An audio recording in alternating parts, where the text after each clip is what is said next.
এটা হচ্ছে আপনার সাধারণত অরিজিনাল মিশরি ফার্মের পাটা থাকবে কালচা বর্ণের, সবগুলাই দেখেন এখানে।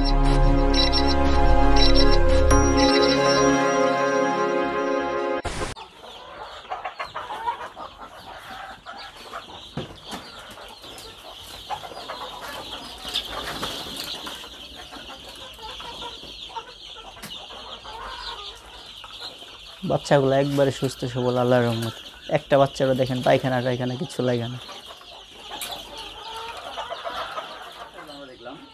এইখানে আপনার কত পিস বাচ্চা আছে? এখানে আমার 150 পিস বাচ্চা আছে অরিজিনাল মিশরি ফার্মি। 150 পিস আছে জি এবং এটা তো আপনার ফার্মি মুরগি? জি জি হ্যাঁ। এই ফার্মি মুরগির বাচ্চাগুলো আপনার একজন লোক কিভাবে বুঝতে পারবে যে এটা ফার্মি মুরগির বাচ্চা কিনা? এটা অরিজিনাল বোঝার এটা উপায় আছে। এটা অরিজিনাল হলে আপনার পায়ের পাগুলা থাকবে একটু, আপনার যদি একটা ধরে দেখাই তাও একটা যদি দেখাই আপনাকে,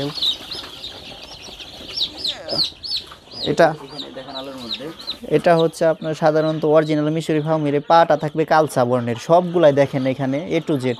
ভালো করে একটু দেখান আমাদের। জি দেখেন এই যে এখানে পাটা থাকবে অনেক কালচা, বাচ্চাও বা বড় প্যারেন্টসও। তারপরে হচ্ছে আপনার এই যে এইখান দিয়ে ফুটি ফুটি থাকবে, এই পশমগুলো একবার ফুটি কালো কালো কালো বা সাদার ভিতরে আর কি, যেটা প্যারেন্টসের কালারটা হয়ে থাকে। তারপরে গলার এখান থেকে সাদা হবে। আর সাধারণত ফার্মিতে কিন্তু অনেকে এই আপনার বলে যে এটা লাল হয় লাল, কিন্তু শতকরা 2-1টা হয়। কিন্তু আপনার প্যারেন্টস যদি লালটা যদি না থাকে তো আল্লাহর রহমতে সর্বোচ্চ আপনার 2টা বা 1টা বের হইতে পারে। আর যদি বেশি প্যারেন্টস থাকে আপনার ওই লাল, তাহলে কিন্তু অনেকগুলা বের হইব, তখন আপনি লস প্রজেক্টের সম্মুখীন হবেন। কারণ ওই লালটা আপনার চলে না বাজারে, অরিজিনাল মিশরি ফার্মি যেটা ওই সাদাটাই চলে বেশি, ওই ফুটি ফুটিটা আর কি, যেটা আমার প্যারেন্টস আছে এটাই। হ্যাঁ হ্যাঁ এটাই দেখলে আপনি মোটামুটি বুঝতে পারবেন। হ্যাঁ হ্যাঁ হ্যাঁ ফুটি ফুটি, জি জি জি জি এটাই দেখার। হ্যাঁ তাহলে এইখানে আপনি যে ফার্মি মুরগিগুলো আছে, এই ফার্মি মুরগিগুলো বর্তমানে বয়স কতদিন হলো? আমার প্যারেন্টসের বয়স ওগুলো আপনার হইলে 5.5 মাসের বেশি হবে, প্রায় 6 মাসের কাছাকাছি আর কি, অল্প কিছুদিন। জি জি। আর বাচ্চাগুলোর আপনার বয়স হচ্ছে আজকে 10 দিন চলতেছে। জি জি। এখানে এখন যে যেভাবে নেয় ভাই, কারণ কেউ যদি জিরো বাচ্চা নেয় জিরো বাচ্চাও দেই। তারপরে কেউ যদি আপনার বলে দেন ভাই আমার 15 দিন পাইলা দিতে হবে, তাও দেই। আর যদি কেউ বলে ভাই আমি 1 মাস পাইলা নিবো, তাও সই। ওটা কাস্টমারের উপর ডিপেন্ড করে আর কি। জি জি হ্যাঁ দাম নির্ভর করে, হ্যাঁ সেটাই।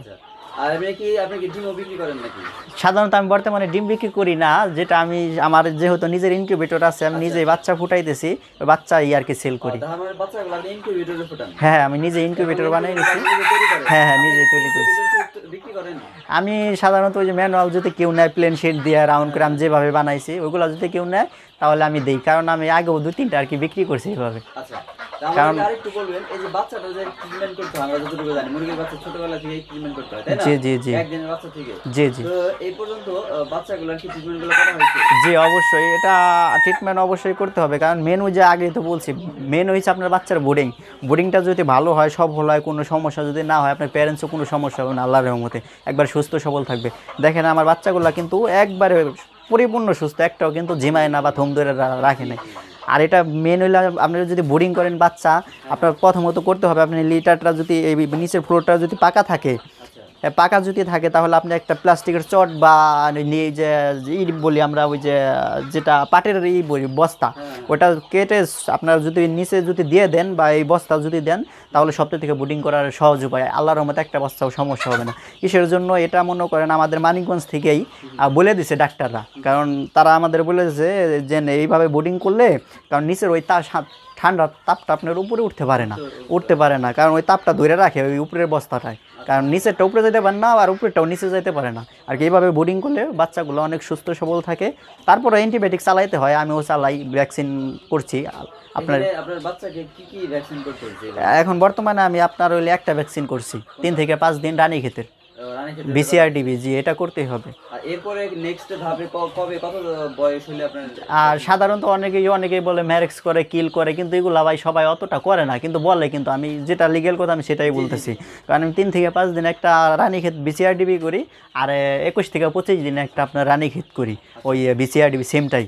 আর 35 দিন একটা ফাউল পক্স করি ওই যে পাখনার ভিতরে সুই দিয়ে। আর 60 দিনের থেকে তখন আপনার ওই 45 দিন একটা কৃমির ডোজ করতে হয়। কৃমির ডোজ না করলে কিন্তু মুরগিগুলো শুকায় মারা যাবে, গ্রোথটা ভালো আসবে না। আর 60 দিন যখন বয়স হবে ওই বাচ্চাগুলার, তখন আপনি ওই রানের মাংস 1 সিসি করে আরডিবিটা, শুধু আরডিবিটা ওই রানের মাংস 1 সিসি করে পুশ করতে হবে।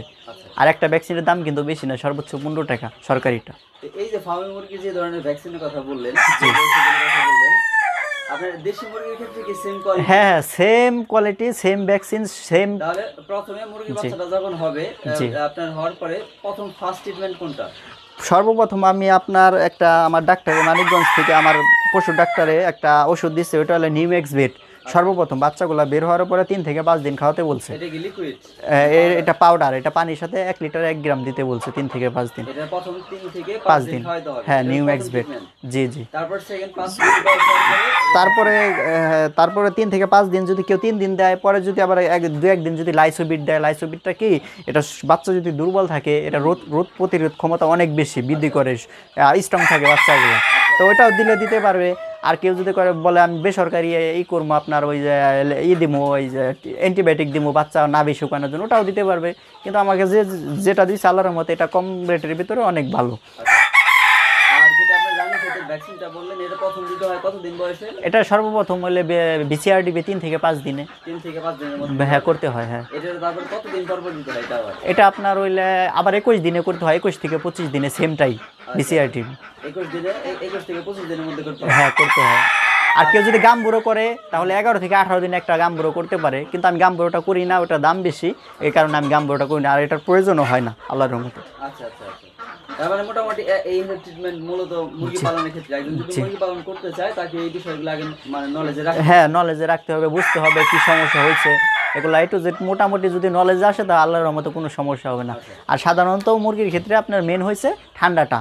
এই ঠান্ডাটা যদি সেভ করতে পারে বা বুঝতে পারে, লিটারটা যদি অনেক ভালো থাকে, শুকনা থাকে আল্লাহর রহমতে, তাহলে মুরগির কোনো রোগ হওয়ার কোনো কথা আসে না আর কি। জি জি জি। হ্যাঁ। তো আর আপনি কি মনে করেন, একজন লোক যদি বা একজন খামারি যদি মুরগির খামার করতে চায়, জি, কতগুলা প্যারেন্টস অথবা বাচ্চা নিয়ে যদি শুরু করে, কতগুলা বাচ্চা নিয়ে শুরু করলে তার জন্য আদর্শ হয়? এখন ভাই তার যদি ওই সামর্থ্য থাকে, এখন মনে করেন আপনার সর্বোচ্চ যদি আপনার এখান থেকে 200 বাচ্চা নিয়ে কেউ শুরু করলো, তাহলে আপনার যদি কেউ বোর্ডিং করা বাচ্চা নিলে কি সুবিধা কি ভাই, একটা বাচ্চা আল্লাহর রহমতে মারা যাবে না, কোনো সমস্যা হবে না। কারণ অনেক নতুন খামারি ভাই বোনেরা আছে, কারণ সবাই এই বোর্ডিংটা বুঝে না। বোর্ডিংটা কি মেন হয়েছে, আপনার বাচ্চা যদি বোর্ডিংটা যদি সে যদি ভালো মতো না করতে পারে, অর্ধেক বাচ্চাও কিন্তু টিকাইতে পারবে না আল্লাহর রহমতে। হ্যাঁ, যেটা আর কি আমি বলতেছি, কারণ এটা 100-এ 100। আমাদের কাছে অনেকেই বলে ভাই নিয়ে আমি বাচ্চা টিকাই পারতেছি না, কারণ কি, সমস্যা কি? এর জন্য আমি বলি দাম যদি আপনার 2 টাকা 1 টাকা যদি বেশিও লাগে, মেন আপনার যদি বোর্ডিং করা বাচ্চাটা নেন, আল্লাহর রহমতে কোনো সমস্যা হবে না।